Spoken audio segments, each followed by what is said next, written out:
Hey there, everyone. Welcome to Birds of Play, episode 11. A spooky episode.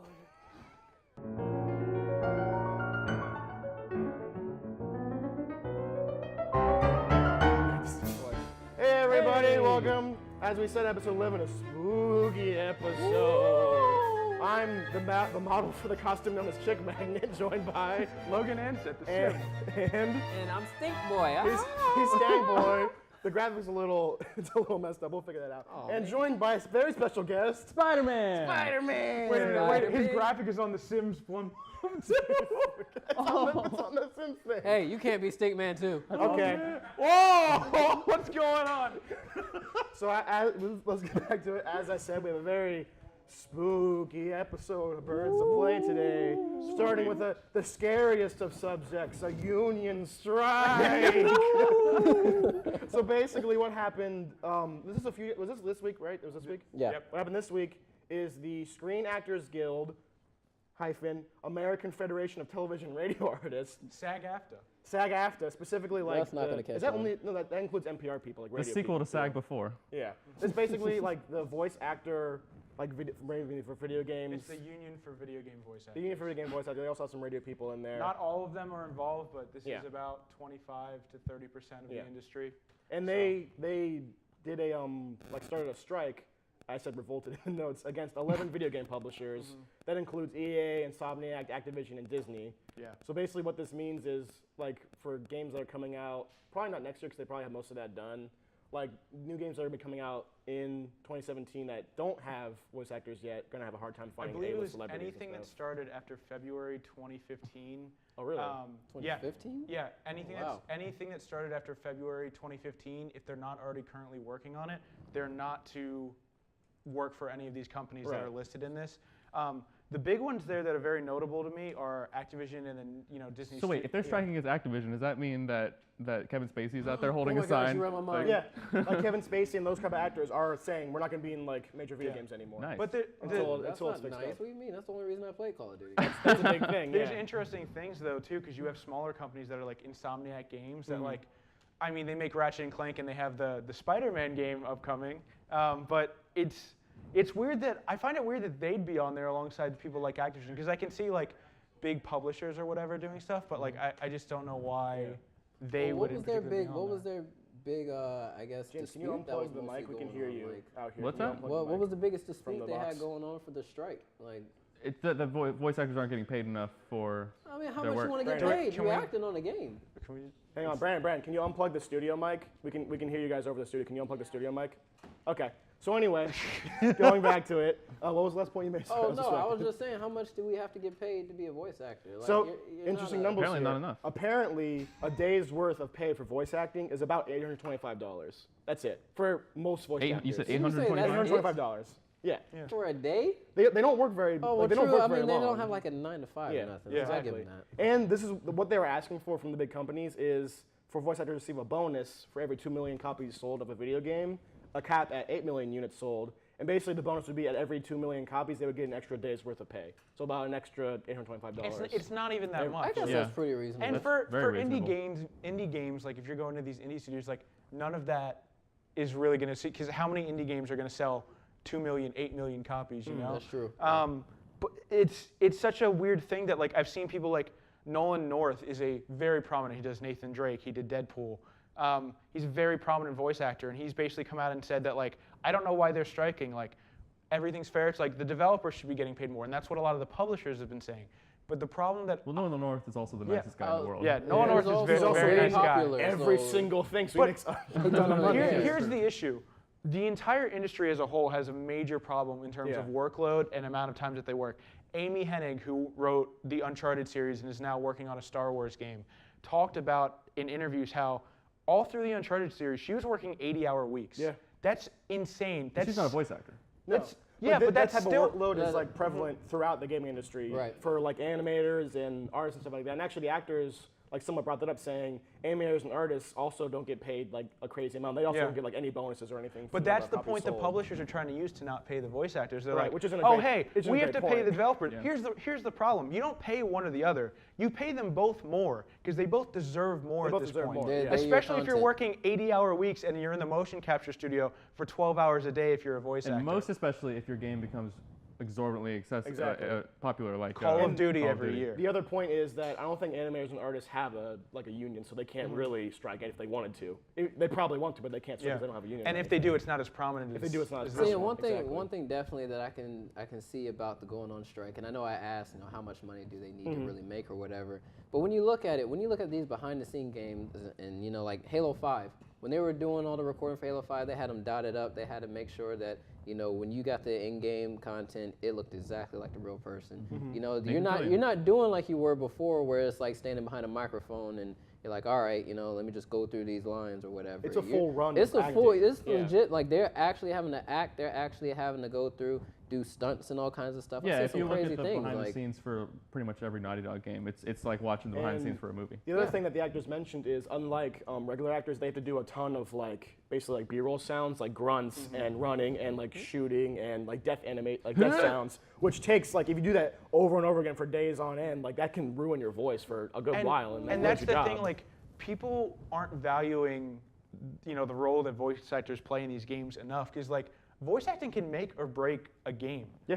Especially if you're doing a story-driven thing or you're doing anything that involves like a Telltale game. Can you imagine if the Telltale games had horrible voice acting? Then they'd be all bad. Can you imagine if Lee Everett from the Walking Dead series didn't have a good voice? If it wasn't that voice in there, it's crazy to me. That's like seeing Reaper go die, oh, that's like the most satisfying thing. Door. Yeah. What if McCree was just like, it's happening. Exactly. And this is there are iconic voices. This is a it's a very complicated issue, but for me the summary is the publishers need to start paying up to rates that are equivalent to what they're making nowadays. Yes. Especially when you talk about huge studios like Activision, Disney Interactive Studios, and the like. And I Who's think your favorite voice actor? There we go. Real quick. Video game voice actor. Real quick. Probably Troy Baker. I know it's stereotypical, but he did Joel in The Last of Us. That's a good answer. But anyway, a thing I noticed about this is it kind of shows, people always complain saying, oh, people don't take video games as a serious industry, video games are art and all that. I think this is a pretty good indicator that video games still aren't at that point where they're a legitimate industry, because this is a contract that was made, I think, in 1995, when absolutely nobody thought video games were going to be a big thing.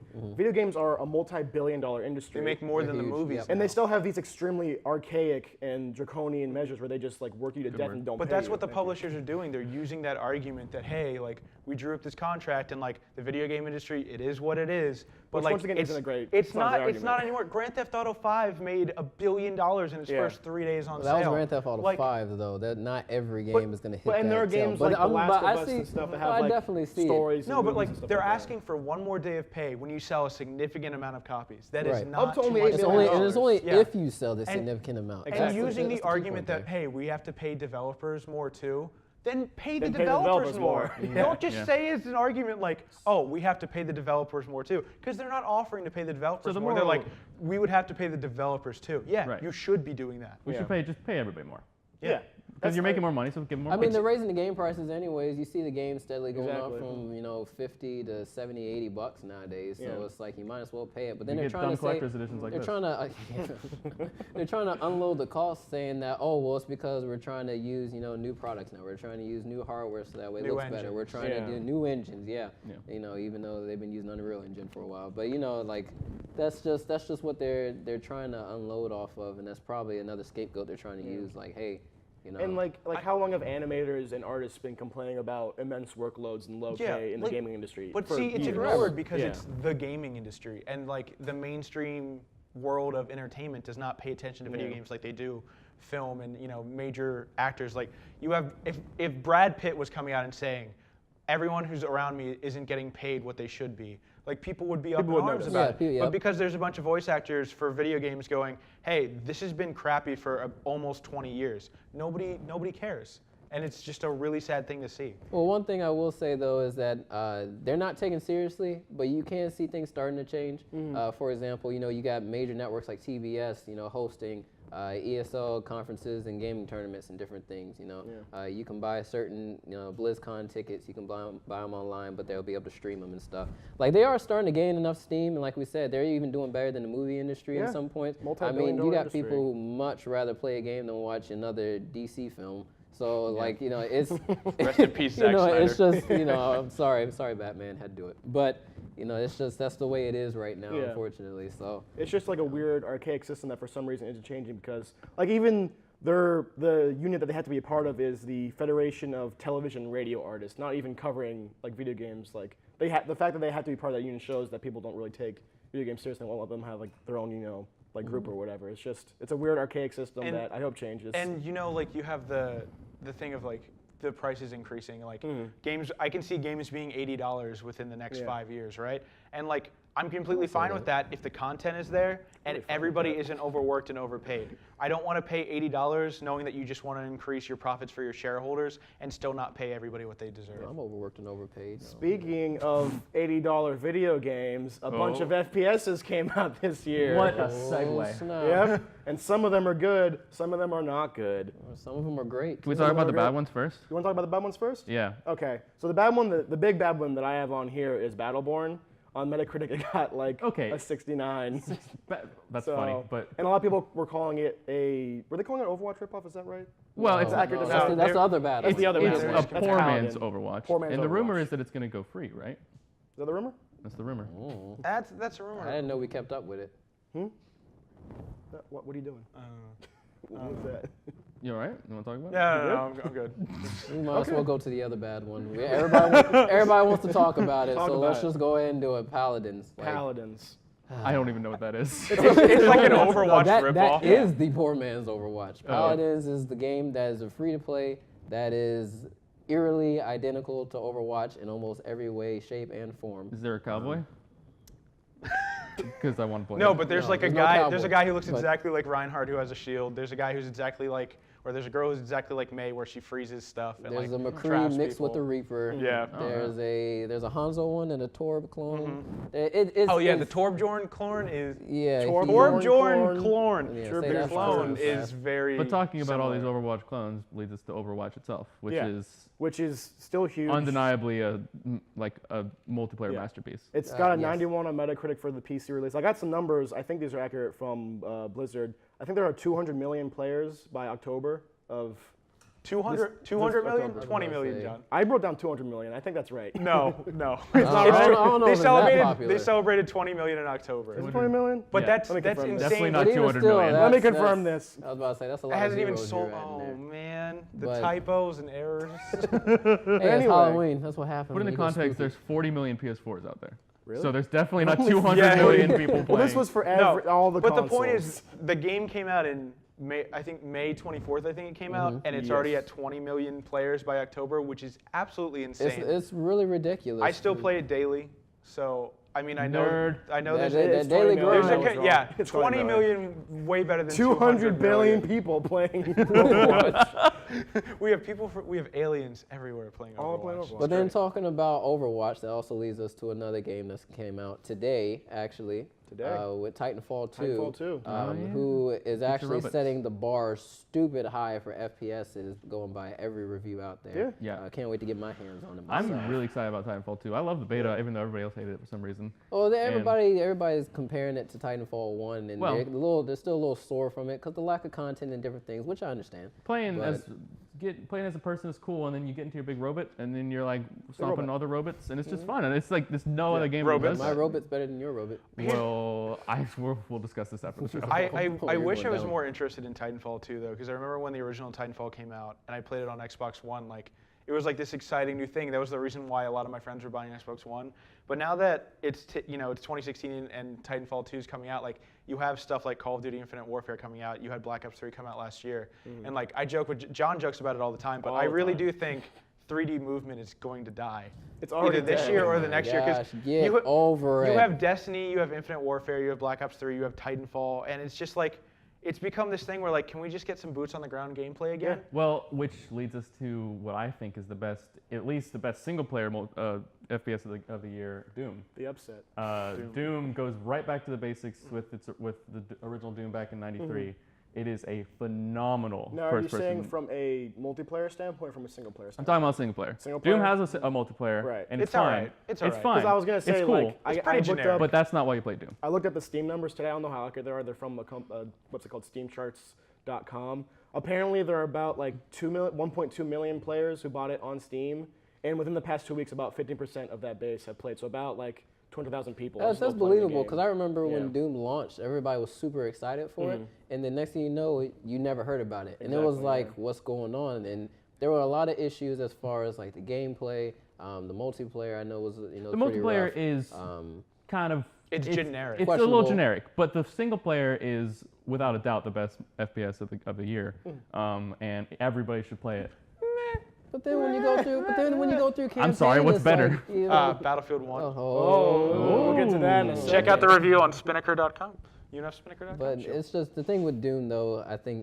I know for me, the biggest thing with Doom was like, all right, do I really want to invest in this game, play the campaign, beat it within X amount of hours, and then understandingly know multiplayer is garbage when I play Garbage FPS is a strong for word. Okay, not garbage, but just not very good. And when I know that I play FPSs for the multiplayer, it kind of like turned me off, so I didn't go for it. Well, this is also like, well, do you want to say Battlefield 1 first before I ask my question? I do, yeah. Battlefield 1, like, I reviewed it for, Spinnaker, like I said, like, just not trying to plug everything, but I am. Sure. But, shameless. yeah, I am a shelf sometimes. It blew me away. The campaign for that game, I think it's not, I don't know if it's better than Doom, but it's at least on par with Doom. In terms of, it shocked me by the weight that it had. The prologue to that campaign is and the game itself, because you have to play the prologue before you can touch multiplayer or anything, is one of the most interesting I've ever seen. It puts you in the shoes of a World War I soldier, and like you die multiple times through the eyes of different people. I don't like this. And it's like it really hit me like hard, and then you go to play the bullets game hit hard too. I don't and like they have that. these like short story vignettes that are just as powerful. Did you cry?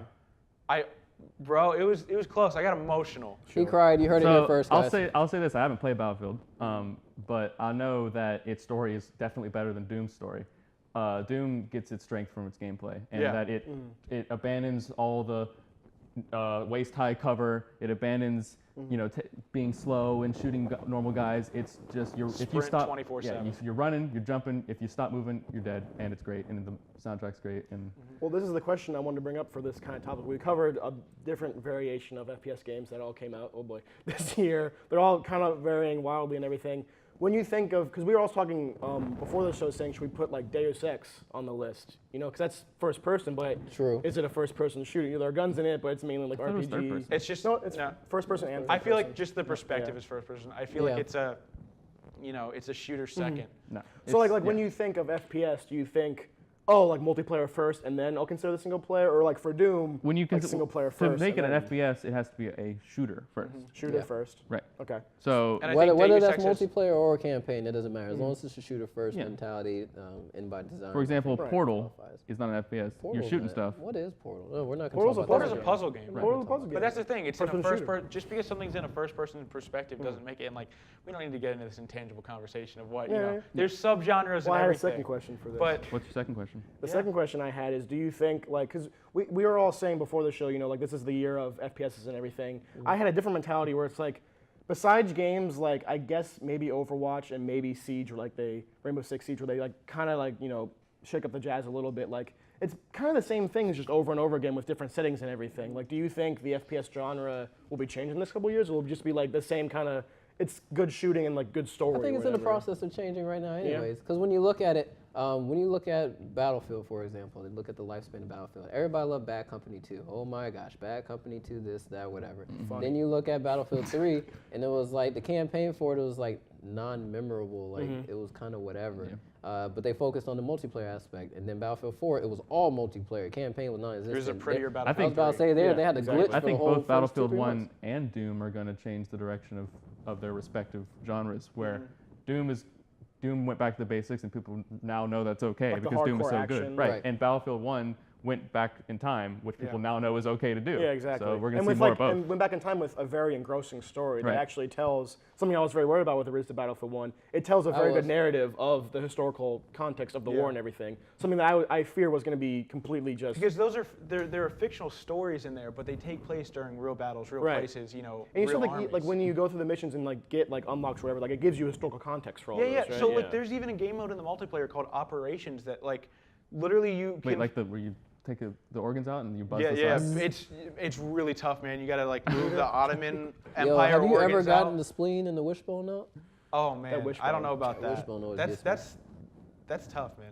That's great. But gameplay. no, Battlefield 1 Operations, like you play on like, for example, I played on the side of the Ottoman Empire when they were defending their oil fields from the British and stuff. So it's like we ended up winning, and the Ottomans didn't win in World War I. And so when it said it gave historical context at the end of the match. It said if the Ottomans had won this and blah blah blah, and it was just like a really cool thing. So like it recognizes that they've sped up some of the gun auto fire rates. They put in a lot of prototype weapons. They put fun first. But they also let historical buffs like you and me have somewhere to look to.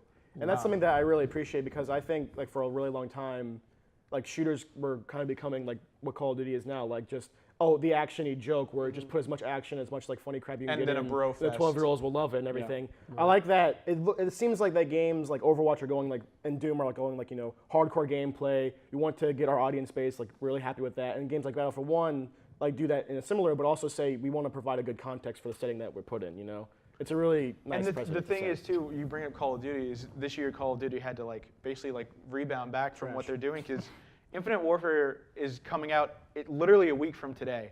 It's coming out on November 4th. I've played the Infinite Warfare beta, and a lot of you will say, oh, it's just a beta. The game comes out in a week, and I've been playing it for the past 2 weekends. Not really a beta, at this point it's a demo. Yeah, I was about to say it's a demo. The game is not good in my opinion. It really is. Like, people were like, oh, it's a carbon copy of Black Ops 3. I enjoyed the hell out of Black Ops 3. I do not enjoy Infinite Warfare.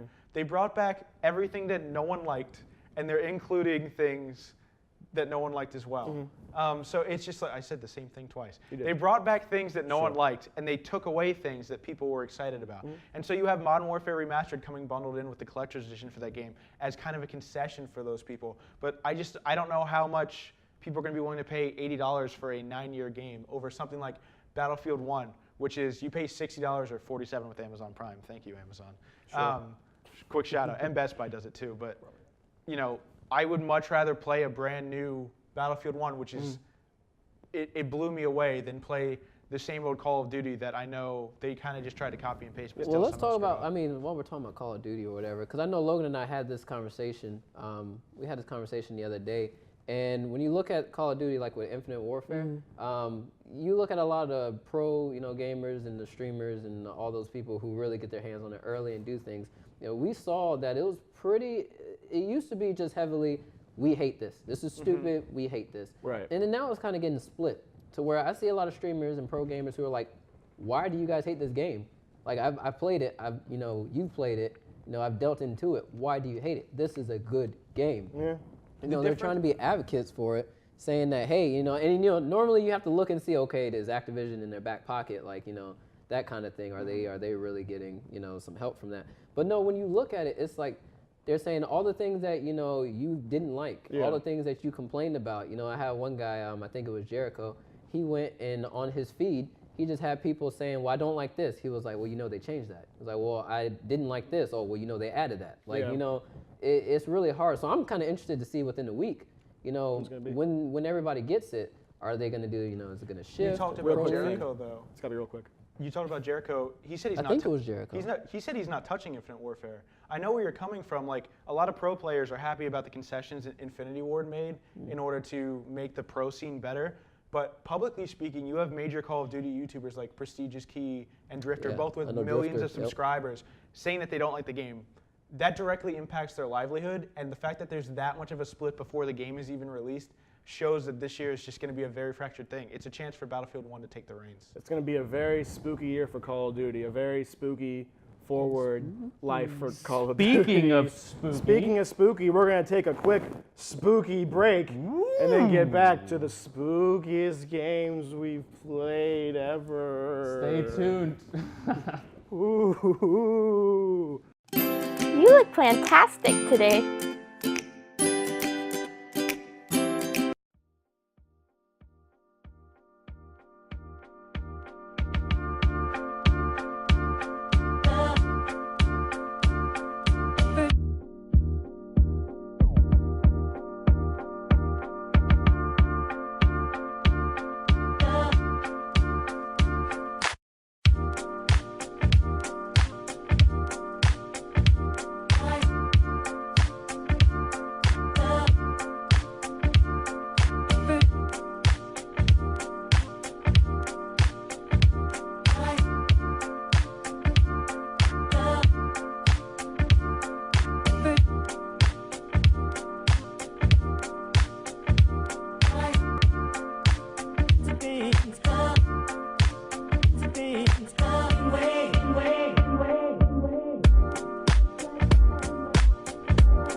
So, welcome back to Birds of Play, the So spooky Halloween fun. episode. The spooky Yes. episode. We have So- spooky dog transformations. I don't know anything about that. He's a werepug. Werepug. So I thought I'd take the last part of the show and talk about spooky games, our favorite spooky games, Spooky some of the best that have ever come out. And this is kind of my favorite genre for games. I And like the spooks. yeah, I like the spooks. I like things Like scary. Resident Evil. That's a lot. Resident Evil. I like Resident Evil. I like Spooks. Silent Hill. I like it all. So if you go back to like the history of horror, specifically survival horror, there were games that came out before 1996, but Resident Evil in 1996 was the one that sort of made it popular.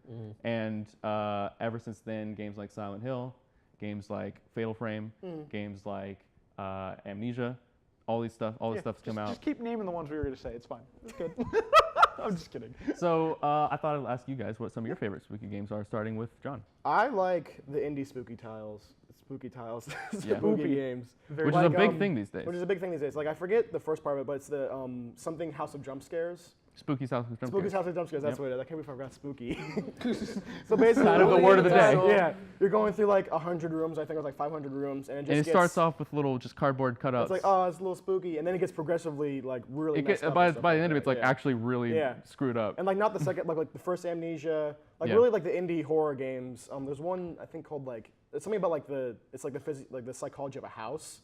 Like it goes through like the house starts to like eat your character, and it's really messed Sounds like a up. creepy pasta. It spooked me. I couldn't sleep. That Well, night. It so spooked me up. yeah, it's funny you say the indie games.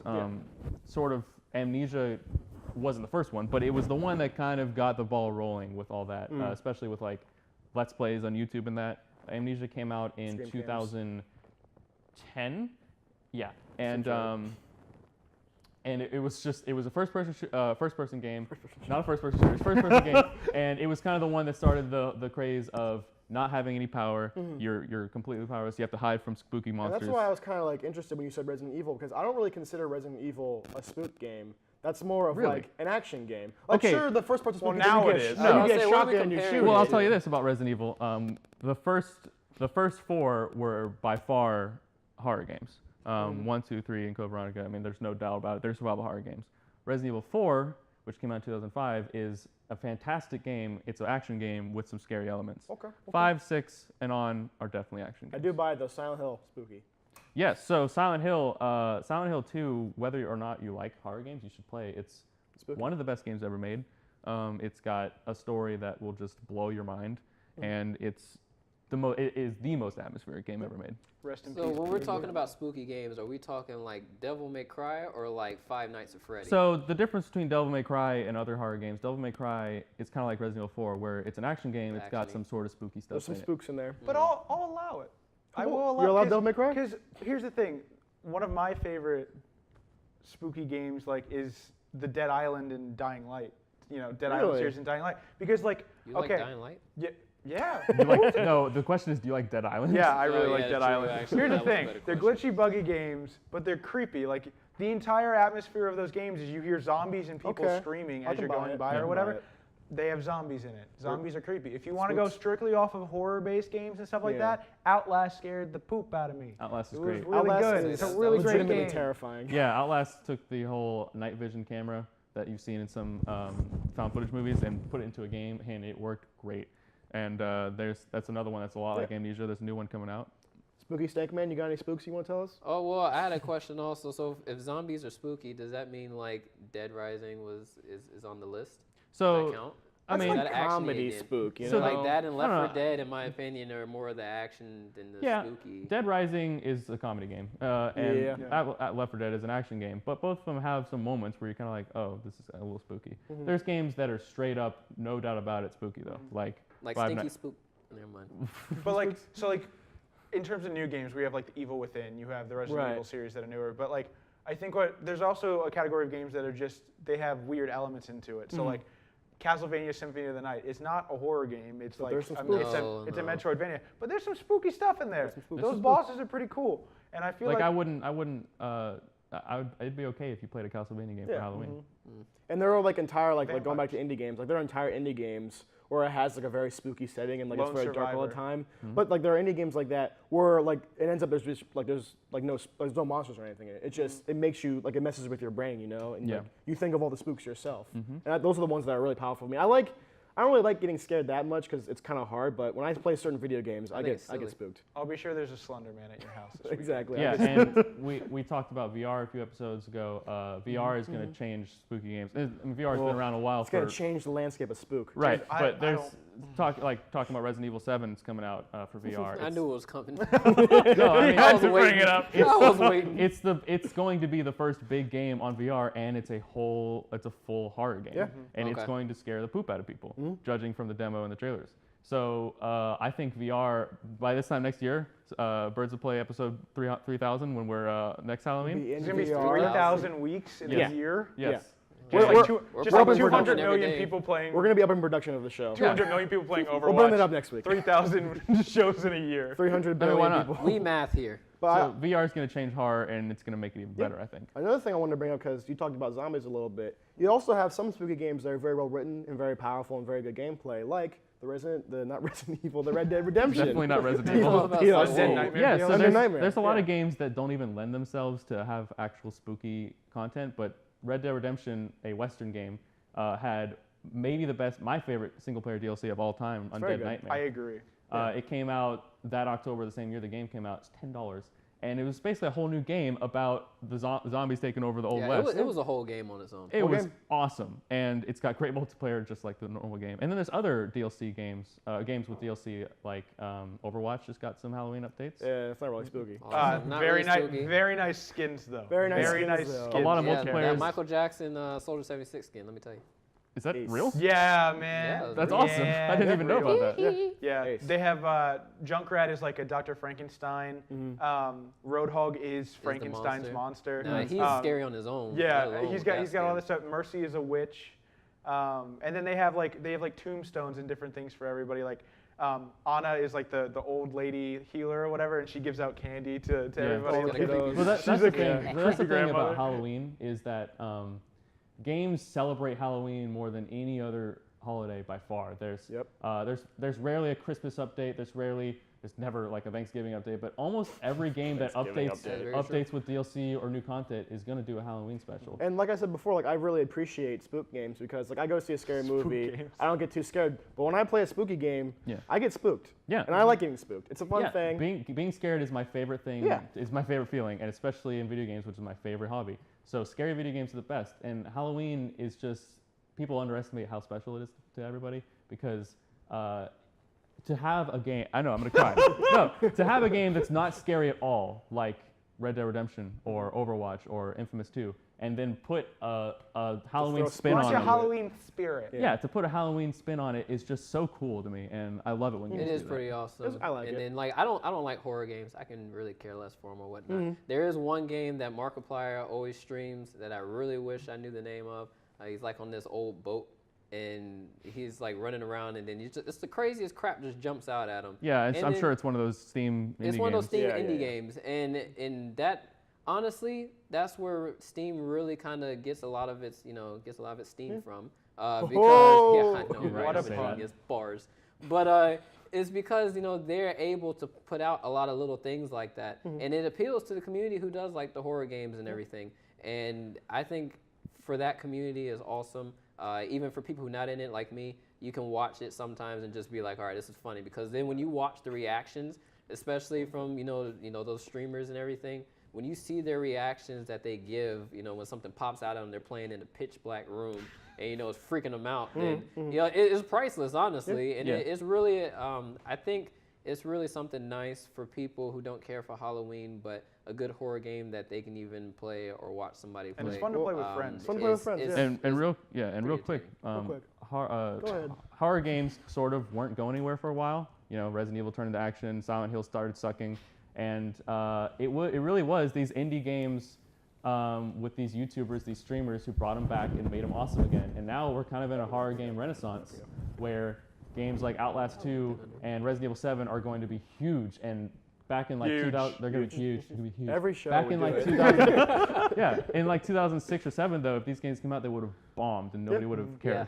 Well, I thought this was going to be a very spooky section of the show, but it turned out to be very sentimental. Very Yeah, I'm nice. gonna cry a little bit. Showing our love for the spooks.